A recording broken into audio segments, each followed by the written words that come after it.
हाँ, एक तो पिछले वीडियो में एक बात बताना भूल गया था मैं, IUCN की फुल फॉर्म वैसे तो सबको पता होगी, लिख देता हूँ। इंटरनेशनल, ठीक है, union for conservation of nature, ठीक है। और एक चीज़ तो ये थी कि इसकी full form international union for conservation of nature, और दूसरी बात इसकी स्थापना को लेके कि ये कब स्टेबल हुआ, एस्टेब्लिशमेंट को लेके डेट में कन्फ्यूजन था, तो साइंस के अंदर डेट गलत लिखी हुई है, ठीक है। और जो अपन SST में लिखी थी वो एग्जैक्ट डेट 1948 सही है, यानी कि इस्टेब्लिशमेंट डेट है 5 अक्टूबर 1948। एग्जैक्ट अगर चाहते हो तो ये है, और वैसे 1948 भी लिख दोगे तो भी सही है। तो ध्यान रखना, IUCN की फुल फॉर्म लिख लेना, ठीक है। IUCN की फुल फॉर्म पूछ सकता है एग्जाम में अलग से 1 मार्क्स में, international union for conservation of nature, और 5 अक्टूबर 1948 को ये स्थापित हुआ था। एस्टेब्लिशमेंट कब है? 5 अक्टूबर, यानी कि अक्टूबर का मतलब 10वां महीना, 5/10/1948, ठीक है। ये इसकी एग्जैक्ट डेट है 1948, ओके। और अब अपन शुरुआत करते हैं वेरी इंपॉर्टेंट क्वेश्चन की, और वो क्वेश्चन है explain the 3 principles of water conservation and management. आज अपन पानी से रिलेटेड बातें पढ़ेंगे, 1 पढ़ चुके अपन फॉरेस्ट, ठीक है। पानी से क्या क्या सिस्टम, पहले बात तो ये कि जल संरक्षण और वन संरक्षण दोनों ही बहुत ज़रूरी है, ठीक है। जितना वाटर कंजर्वेशन जरूरती है, मैनेजमेंट जरूरत है, उतना ही अपना वन फॉरेस्ट वाला था। तो देखो, इसने कहा कि जल संरक्षण और प्रबंधन के 3 सिद्धांत लिखो। वेरी इंपॉर्टेंट क्वेश्चन है, ध्यान रखना। एग्जाम में क्वेश्चन है explain 3 principles of water conservation and management, जो अपने कोर्स में आपकी बुक में 3 दे रखे हैं। पहली बात तो ये कि जल की उपलब्धता को बनाए रखना, भाई जल की उपलब्धता को बनाए रखना जरूरी है। अब इसका मतलब क्या हुआ? मेंटेनिंग वाटर अवेलेबिलिटी, इसका मतलब क्या हुआ कि कम से कम कुएं खोदे जाए, कम से कम ट्यूबवेल्स खोदी जाए, कम से कम पानी का जो अंडरग्राउंड पानी का जो ज़मीन का अंडरग्राउंड वाटर है उसको यूज़ किया जाए, तभी पानी को बचाया जा सकता है। क्योंकि अगर आपको गवर्नमेंट ने परमिशन दे दी हर किसी को आप ट्यूबवेल खोल सकते हो, कुएं खोल सकते हो, तो फिर बहुत ज़्यादा पानी का मिसयूज़ होगा। इसलिए उसकी जल की उपलब्धता को बनाए रखना बहुत ज़रूरी है। फिर भी देख लो, आज 500, 600, 650, 700 फीट तक गहराई में जाके कोई ट्यूबवेल खोदने में पानी आता है। तो ये सब कारण है। पहला काम ये है कि आप पानी को बचा के रखो।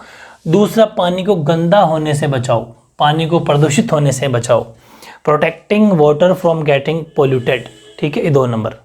तीसरा, संदूषित जल को स्वच्छ करके उसका पुनर्चक्रण करना। हालांकि देखो, हमारे अर्थ के ऊपर बहुत ज़्यादा पानी है जिसका अपन 2.5% ही मात्र अपन पानी यूज़ कर पाते हैं। बाकी देखो, मेरी बात सुनो, जैसे हमारे अर्थ के ऊपर जो 100% पानी है उसका 2.5% ही अपन पानी पीने योग्य यूज़ करते हैं। बाकी 97.5% पानी गंदा है, लवणीय है, इसमें बहुत ज़्यादा सोल्ट वगैरह है, केमिकल वगैरह, इसको अपन प्योर कर ही नहीं सकते। सिर्फ मात्र 2.5% पानी अपन यूज़ करते हैं। हमारी जो पृथ्वी है वो 70% पृथ्वी पानी से ढकी हुई है, 70% तो हमारी अर्थ के ऊपर पानी की सतह पर पानी है मतलब, लेकिन पीने योग्य पानी 100%, मात्र 2.5% है। फिर भी अब यहाँ जो बात आई कि संदूषित जल को स्वच्छ करके, तो यहाँ पर इस जल की बात नहीं, और ये मत सोचना कि ये इस वाले पानी को सही कर लो, ये तो नहीं हो सकता, ये तो केमिकल युक्त पानी होता है बहुत ज़्यादा। लेकिन जो कुछ ऐसा पानी होता है नॉर्मली जिसको अपन वापस यूज़ किया जा सकता है, जो अपन 2.5% वाला जल है, यानी कि cleaning the contaminated water and recycling it, ठीक है। तो ये बात भी है कि वापस पानी को यूज़ किया जाए, रिसाइकिल करके उसको ठीक करके यूज़ किया जाए। ये 3 पानी बचाने के 3 सिद्धांत है, वेरी इंपॉर्टेंट, एग्जाम में क्वेश्चन आना तय है। फिर नेक्स्ट है जल संरक्षण व प्रबंधन के उपाय लिखिए। Right the ways of water conservation and management, यानी कि पानी को कैसे बचाया जाए, इसका मैनेजमेंट क्या है, इसके क्या क्या उपाय किए जा सकते हैं, वो देखो। पहला कि जल को एक काम करो कि जल को बहुमूल्य घोषित कर दो। जैसे बहुमूल्य होते हैं हीरे वगैरह, डायमंड वगैरह, ऐसी जो कंडीशन में ऐसा बहुमूल्य यूज़ कर दो, घोषित कर दो, ताकि इसकी प्लानिंग होगी, नियोजन तरीके से काम किया जाएगा। तो पहला काम यही है कि जल को बहुमूल्य राष्ट्रीय संपदा घोषित कर दो, ठीक है। घोषित कर उसका समुचित नियोजन किया जाना चाहिए। पहला काम क्या? बहुमूल्य राष्ट्रीय संपदा घोषित कर दोगे, फिर उसके बाद में उसका समुचित नियोजन करो। यानी कि the following measure should be taken forward. Number 1 पहला है water should be declared as a national asset and proper planning should be done, ठीक है। सेकंड है वर्षा जल संग्रहण विधियों द्वारा जल का संग्रहण किया जाना चाहिए। मतलब जो वर्षा जल संग्रहण विधियां पढ़ेंगे अपन, खड़ीन है, वो जो अपन ने पढ़ी थी कुई है, बेरी, ये सब जितनी भी नाडी है, तालाब है, ये वर्षा जल को पानी इकट्ठा करो, ठीक है। Water should be collected by rain water harvesting method, यानी कि पानी जो वर्षा जल है उसको बचाना, क्योंकि जब अपन वर्षा जल बचा लेंगे ना तो अपन जो यहाँ जमीन की खुदाई करके जो पानी निकालेंगे उसका कम यूज करेंगे, ठीक है। ये भी एक तरीका है। फिर जो घरेलू उपयोग में जल की बर्बादी होती है उसको रोका जाना चाहिए। Wastage of water should B minimised in domestic works, जो हम घरेलू यूज करते हैं जितना भी, जैसे आपने देखा होगा, मैंने आपको एग्जांपल भी दिया था कि खूब लोग ऐसे होते हैं अगर ब्रश भी करते हैं ना तो भी नल को चालू कर देते हैं। बहुत ज़्यादा ऐसे हैं जो ओपन मतलब करके पाइप से नहाना वगैरह, ऐसा कुछ बहुत सारा सिस्टम है। तो मतलब नल को ओपन नहीं छोड़ना चाहिए, नल ओपन छोड़ने से बहुत ज़्यादा पानी वेस्ट होता है। मतलब घरेलू यूज़ करते हैं उसको थोड़ा तरीके से यूज़ किया जाए, बहुत ज़्यादा कम यूज़ किया जाए, ठीक है। और भूजल का जो अतिदोहन नहीं किया जाना चाहिए, जो ज़मीन का जल है उसका बेफिजूल में अतिदोहन नहीं किया जाना चाहिए। Ground water should not be over exploited, ठीक है। और जल को प्रदूषित होने से रोक, मतलब सब आप जानते हो, वैसे बहुत ईजी है लेकिन थोड़ा फिर भी पढ़ना पर जरूरी है कि प्रदूषित होने से रोकना चाहिए। Water should be prevented from being polluted, ठीक है। ये पॉल्यूटेड कैसे होता है कि जैसे जितने भी अपन जो ये नालियों का पानी जो होता है वो अपन इनमें नालियों की वजह से आगे जाके नदियों में जोड़ देते हैं, फिर वो गंदा हो जाता है, उससे जीव जंतु मर जाते हैं। सारी बातें आपकी पहले पढ़ी हुई है, तो पानी गंदा नहीं होने देना चाहिए, ये सब बातें हैं, ठीक है। फिर जल को पुनर्चक्रित कर काम में लिया जाना चाहिए, यह भी पढ़ा था अपने। Water should B recycle and used again, ठीक है। अगर पानी थोड़ा बहुत गंदा है, अगर वापस उसको प्योर किया जा सकता है, अगर वो 2.5% वाला पानी है तो उसको वापस रिसाइकिल करके यूज़ करना चाहिए। फिर यानी कि water should B recycled and used again. फिर साथ में बाढ़ नियंत्रण, जल के समुचित उपयोग के लिए नदियों को परस्पर जोड़ा जाना चाहिए। अगर जैसे कहीं कहीं पर ऐसा है कि बहुत ज़्यादा फ्लड मतलब बाढ़ें आ जाती है, तो आपस में नदियों को कनेक्ट कर दो, ताकि जो एक्स्ट्रा पानी है वो किसी गांव में, जैसे बिहार है, उत्तराखंड है, इनमें बहुत जल्दी बाढ़ें आ जाती है, तो वहाँ पर प्रॉपर अगर यूज़ हो जाए, जैसे उस वहाँ की नदियों को हमारे यहाँ इंदिरा गांधी से या फिर यहाँ के राजस्थान में चलने वाले कैनाल से जोड़ दिया जाए, नदियों से जोड़ दिया जाए, तो वो पानी है जो वहाँ पर बाढ़ की स्थिति भी खत्म हो जाएगी और अपने राजस्थान में जो पानी की समस्या रहती है वो भी दूर हो जाएगी। यानी कि for flood control and proper use of water the reverse should be linked together, ठीक है। यानी एक दूसरे को नदियों से जोड़ देना चाहिए। सिंचाई है ना वो फव्वारा विधि से की जानी चाहिए, पर टपकन विधि या बूंद बूंद विधि से की जानी चाहिए। आपने देखा होगा खूब सारी जगह अभी भी खेती ऐसी होती है सीधा ओपन पाइप खोल के सीधे, या फिर जैसे वो क्यारियाँ बना के होती है उसमें खेती होती है, उसमें बहुत ज़्यादा पानी वेस्ट होता है। अगर पाइप लगा के फव्वारा या जो ड्रिप सिस्टम है बूंद बूंद खेती की जाए तो उसमें बहुत ज़्यादा अच्छी फसल होती है, कम पानी में, पानी कम यूज़ होता है उसमें। इसलिए अगर वो यूज़ किया जाए, यानी फाउंटेन मेथड या फिर drip method should be employed for agriculture, अगर इसको अप्लाई किया जाए तो बहुत ज़्यादा सही रहेगा। इसमें क्या होगा, पानी की मात्रा बहुत ज़्यादा कम यूज होती है फव्वारे में, और सीधा पाइप खुलता है या फिर क्यारियाँ बनाते हैं तो उसमें बहुत ज़्यादा वेस्ट पानी ज़मीन सोख लेती है। जैसे यहाँ से 50 फीट या 40 फीट आगे वाली क्यारी में पानी जाना है तो बीच में जो नली गाली वो जो बना रखी है उसमें बहुत ज़्यादा पानी वेस्ट होता है, ठीक है। तो बहुत ईजी क्वेश्चन है, आप इजीली इसको पढ़ सकते हो। 3 प्रिंसिपल को मत भूल जाना, ठीक है। नेक्स्ट है, एक आपकी हेडिंग है समाकलित जल संभर प्रबंधन क्या है, मतलब what is integrated watershed management, ये क्या है, ऐसी ये क्या चीज़ है। तो देखो ये ऐसा होता है कि जल संभर एक ऐसा क्षेत्र है जिसका जल, ध्यान रखना, ये एक ऐसा एरिया होता है जिसका पानी एक बिंदु की ओर प्रवाहित होता है। ये एक भू आकृतिक इकाई है। मैं इसका एग्जांपल देता हूँ ताज़ा, कि जैसे आपने गांव में, अगर जिसने गांव नहीं गए तो फिर थोड़ा अंदाज़ा लगाना पड़ेगा कि गांव वगैरह या फिर खेतों में कुछ ज़मीन ऐसी होती है, जैसे ये है और ये इतना बड़ा, सपोज ऐसा करके कोई खेत है। अब ऐसी ज़मीनें होती है कि यहाँ अगर गड्ढा खोद दिया जाए तो यहाँ पर पानी इकट्ठा होता है, मतलब ऐसे दूर दूर का पानी एक जगह आ जाता है, या फिर इस जगह मत मानो भले यहाँ मान लो यहाँ इकट्ठा हो जाता है। मतलब एक ज़मीन की ऐसी आकृति जहाँ पर पानी इकट्ठा होता है पूरे खेत का या काफ़ी दूर दूर से आगे इकट्ठा होता है। एक ये भू आकृतिक संरचना है, एक ज़मीन की संरचना है, यानी कि जियोमॉर्फोलॉजिकल यूनिट होती है ये, जहाँ पर एक ज़मीन की एक ऐसी जगह है जहाँ पर पूरे खेत का पानी इकट्ठा होता है, समझ गए।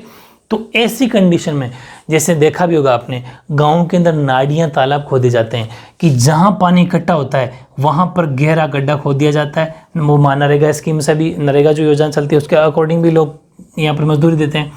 तो यहाँ मजदूरी करने से गड्ढा खोदेंगे, उनको मजदूरी मिल जाती है, और बारिश जब होती है यहाँ पर पानी इकट्ठा हो जाता है, वो पानी पशुओं के पीने के लिए जो भी वगैरह वगैरह काम आ जाता है। ठीक है, तो ध्यान रखना कि ये एक भू आकृतिक इकाई है। ठीक है, ये ऐसा एक बिंदु की ओर प्रवाहित होता है और ये एक भू आकृतिक इकाई है, यानी कि watershed is an area whose water flows towards one point, it's a geomorphological unit. ठीक है, ये ध्यान रखना। सेकंड है, अब इस जल संभर प्रबंधन में होता क्या है बेसिकली, तो जल संभर प्रबंधन समग्र विकास की सोच है, मतलब पूरे संपूर्ण विकास की सोच है। इसमें मिट्टी और आर्द्रता का संरक्षण, बाढ़ नियंत्रण, जल संग्रहण, वृक्षारोपण, उद्यान चरागाह विकास, सामाजिक वानिकी आदि कार्यक्रम इसमें शामिल हैं। मतलब ये ऐसी बहुत बड़ी मैनेजमेंट है ये। इसमें सामाजिक वानिकी जो अपन ने फॉरेस्ट पढ़ी थी, फॉरेस्ट्री, सोशल फॉरेस्ट्री पढ़ी थी, वो भी इसी में आती है। पेड़ पौधे लगाना भी इसी में आता है। बाढ़ पे कंट्रोल कैसे किया जाता है वो भी इसी मैनेजमेंट में आता है। मतलब कि watershed management is the overall development thinking, समझना है ना, in which the conservation of soil, humidity, flood control, water harvesting, plantation, feeding guardlands, ठीक है, और फिर ग्रासलैंड मतलब घास वो लगाना, social forestry etcetera programs are included. ये सारे प्रोग्राम इसके अंदर आ जाता है कि 2-3 प्रोग्राम लिख दिया आपने, सोशल फॉरेस्ट्री लिख दी आपने, ये फ्लड कंट्रोल लिख दिया, ग्रासलैंड लिख दिया, ये सब बातें। मतलब होता क्या है कि जैसे ऐसी ज़मीनें होती हैं जहाँ पर पशुओं को चरने के लिए चारा नहीं होता, तो फिर इसमें क्या करा जाएगा कि जैसे यहाँ पर पानी इकट्ठा हो रहा है तो उस जगह पानी इकट्ठा कर दिया, बहुत जगह पानी इकट्ठा हो गया, और उससे फिर घास वगैरह जो हो जाती है और पशुओं को चरने काम आती है। तो काफ़ी अच्छी स्कीम है। ठीक है, फिर है भारत में जल समर विकास कार्यक्रम। अब जैसे अपन ने पढ़ा था पिछले वीडियो में कि खूब सारी स्कीम ऐसी है जो सेंट्रल गवर्नमेंट के अंडर में आती है, तो ये वाली स्कीम किसके अंडर में आती है, तो भारत में जल समर विकास कार्यक्रम कृषि, ग्रामीण विकास तथा पर्यावरण वन मंत्रालय के सहयोग में आती है। सब अलग अलग मंत्रालय होते हैं, जैसे हमारे मिनिस्टर होते हैं, कृषि मंत्री अलग होता है, परिवहन मंत्री अलग होता है, वैसे ही ये एक विभाग है ग्रामीण विकास एवं पर्यावरण वन मंत्रालय, उसके अंडर में आता है। ठीक है, इस चीज़ को ध्यान रखना। यानी कि कहा गया, हाँ यहाँ से कि watershed development programme in India is run in collaboration of the ministry of agricultural and rural development and ministry of forest. ये नहीं दिख रहा साहब, देख लेना, and ministry of forest last में लिखा हुआ है, rural development and ministry of forest. ठीक है, तो बहुत ज़्यादा इंपॉर्टेंट चीज़ें हैं, इनको आपको साथ के साथ नोट्स बना के लिखना है, आलस बिल्कुल नहीं करना। जितनी ज़्यादा प्रैक्टिस करोगे उतने ही ज़्यादा मार्क्स आएंगे। ठीक है, ओके।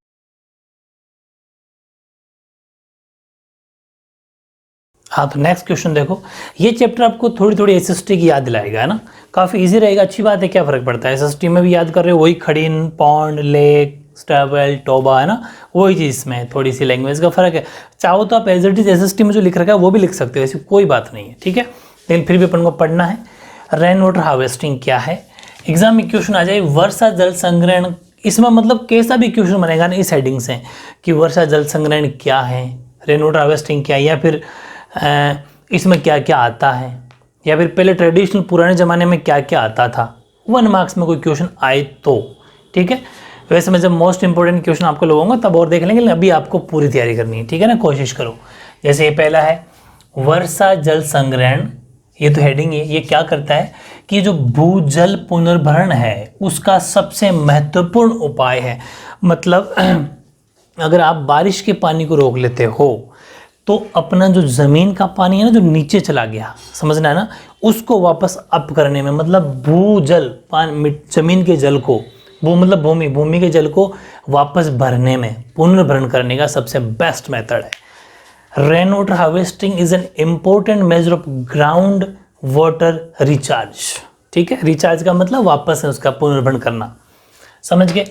दूसरा, प्राचीन काल का मतलब होता है पहले के ज़माने में, प्राचीन काल से देश में वर्षा जल संग्रहण की परंपरा चली आ रही है। रही कि नहीं रही? परंपरा क्या रही है कि पहले ताल तलैया का मतलब स्विमिंग पूल, एक तरीके से अभी का स्विमिंग पूल, जो नाड़ी में बड़ा पानी स्टोर कर लिया जाता था। जोड़ है, टांका है, कुआं है, बावड़ी, ये राजस्थानी ट्रेडिशनल वर्ड है, आपको एज इट इज याद करने पड़ेंगे। हिंदी और इंग्लिश दोनों सेम होते हैं। इत्यादि के रूप में जल संग्रहण होता था पहले, ठीक है। यानी कि since ancient times there has been traditional of rain water harvesting in the country, water harvested in ताल तलैया, टैंक्स, वेल, जोहड़, स्टेप वेल्स एक्सेट्रा। ये पहले पुराने ज़माने के अंदर ये सब वर्षा जल को इकट्ठा करने के लिए होते थे।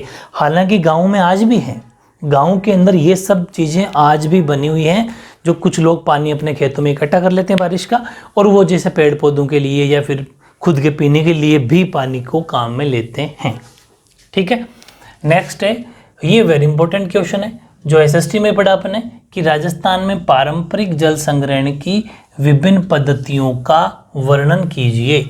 Describe the various traditional methods of water harvesting in Rajasthan. बिल्कुल एसएसटी का टॉपिक है और आज अपन यही क्वेश्चन पढ़ने वाले हैं, बहुत ज़्यादा इंपॉर्टेंट है।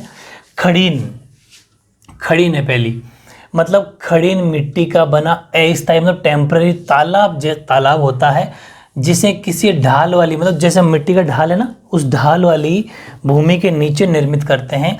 इसकी दो तरफ मिट्टी होती है, मिट्टी की दीवार होती है। मिट्टी की दीवार का मतलब जब अपन बोलते हैं लोकल लैंग्वेज में धोरे, तो धोरा भी कह सकते हो, तथा तीसरी तरफ पत्थर की मजबूत दीवार होती है। जब खड़ीन का पानी सूख जाता है तो उसमें कृषि की जाती है। समझाता हूँ, देखो, khadin is a temporary pond made up of soil which is built at the base sloppy land, SLOOPY, sloppy land.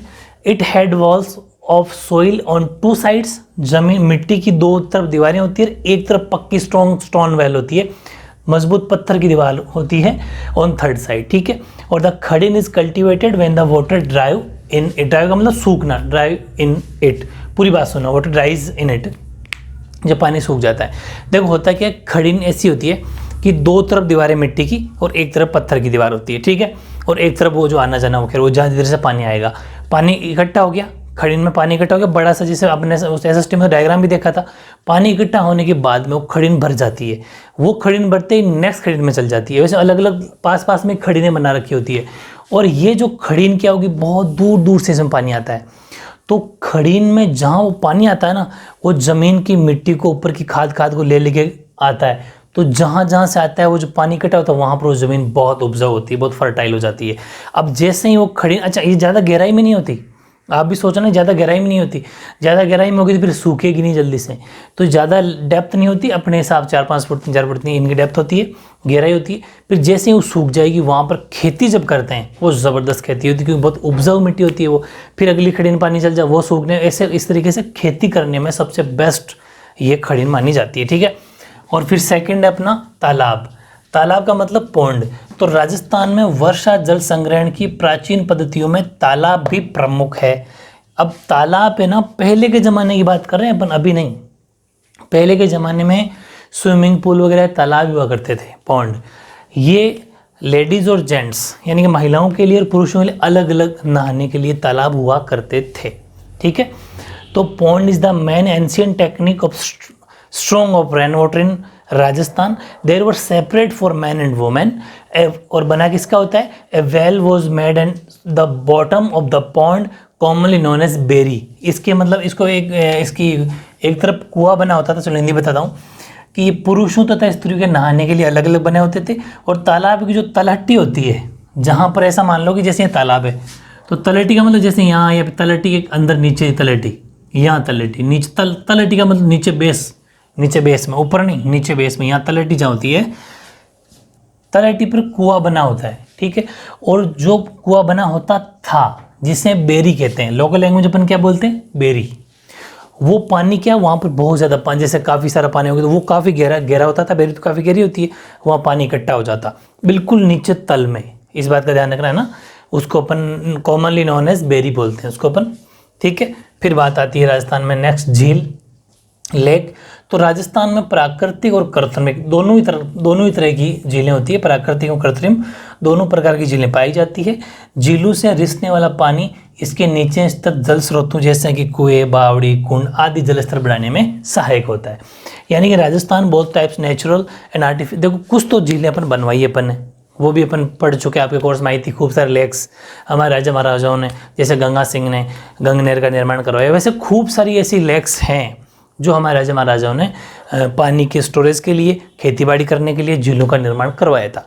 लेकिन ये वो तो होगी, चलो आप अपने द्वारा बनाएगी। कुछ कृत्रिम है, कृत्रिम मतलब जो ऑटोमेटिक बन जाती है, ढलान वाले क्षेत्रों में पानी रिसाव होता आ जाता है।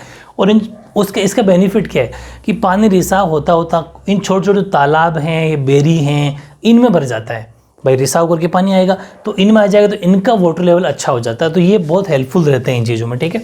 यानी राजस्थान बहुत types natural artificial lakes are found. The water leaking, अब इनमें पानी लीक होगा तो leaking out of the lakes is helpful in increasing the water levels of wells, step wells, pond etcetera, ठीक है। कुंड भी लिखा हुआ है, पॉन्ड और कुंड दोनों ही सही है, ठीक है, इसको आप पॉन्ड कर लेना, ठीक है, etcetera which are situated below it. Okay, next अपन बात करते हैं बावड़ी।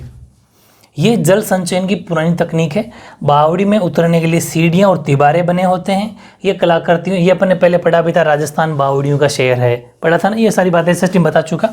नॉर्मली सीख लो कि ये भी पुरानी टेक्निक है और नीचे उतरने के लिए सीढ़ियाँ बनी होती है, बहुत शानदार सीढ़ियाँ होती है, ठीक है। अपन आबा नेर वाली बावड़ी पढ़ी थी, ठीक है, वो फेमस बावड़ी है। तो ये कलाकृतियों से संपन्न है, मतलब कि इनमें बहुत ज़्यादा डिज़ाइन की हुई है, बहुत ज़्यादा डिज़ाइन करते थे पहले के कारीगर। यानी कि दीज आर स्टेप वेल की बात करें, these are one of the oldest method of water harvesting. Stair and तिबारे were made to go down, मतलब नीचे उतरने के लिए, into step wells. They are adorned with beautiful art work, ठीक है। नेक्स्ट है टोबा। ये थार के जो रेगिस्तान है, जो राजस्थान के जैसलमेर का पार्ट है, वहाँ थार के रेगिस्तान में टोबा जल संग्रहण का प्रमुख पारंपरिक स्रोत है। और ये नाडी के आकार का ही होता है, हालांकि नाडी से थोड़ा गहरा होता है, ठीक है। नाडी जानते हो ना, नाडी अपन बात कर चुके हैं एसएसटी में, बस उससे थोड़ा सा ही गहरा होता है। यानी कि और होता कहाँ पर है, थार में। थार मतलब जैसे जैसलमेर वाला इलाका। Toda is traditional source of water harvesting in Thar desert, ठीक है। In resembles that of a nadi but its depth is more than nadi, नाडी से थोड़ा सा गहरा होता है। तो ये राजस्थान की जो ट्रेडिशनल मेथड थे, पहले चला करते थे, उनके बारे में अगर साइंस में क्वेश्चन आता है तो ये सबसे शानदार आंसर हो जाएगा। 3 मार्क्स में क्वेश्चन ये आ सकता है, ठीक है। बहुत ज़्यादा मेहनत करनी है। आज का वीडियो ज़्यादा बड़ा ना हो इसलिए अपन इसमें और ज़्यादा नहीं करेंगे, बिकॉज पिछला वीडियो बहुत बड़ा हो गया था, क्योंकि उसमें टेबलें बहुत ज़्यादा थी। वीडियो 30-32-35 मिनट का था, लेकिन उसमें डेटा बहुत ज़्यादा डाल दिया था मैंने। इसलिए आज आपको ये सब पढ़ना है, ताकि कल वाला अगर थोड़ा बहुत आपके बच गया हो तो ये आपको कवर करने में हेल्प रहेगा। अब इसके बाद में लास्ट वीडियो कल आएगा और ये चैप्टर अपना कंप्लीट हो जाएगा। आई थिंक मेरे साथ के साथ कर रहे होंगे, ध्यान रखना। जैसे ही ये चैप्टर कंप्लीट होगा मैं तुरंत नेक्स्ट डे टेस्ट लूँगा इसका, क्योंकि मैंने आपसे प्रॉमिस किया था कि ये जितने भी चैप्टर मैं साथ चलाऊँगा, उधर से आप 1 2 3 स्टार्टिंग से ले रहे हो, उनके टेस्ट आपको मिल जाएंगे। एसएसटी, अच्छा एक बात और बताऊँ, संस्कृत के, हिंदी के सब के मैं टेस्ट देने वाला हूँ आपको।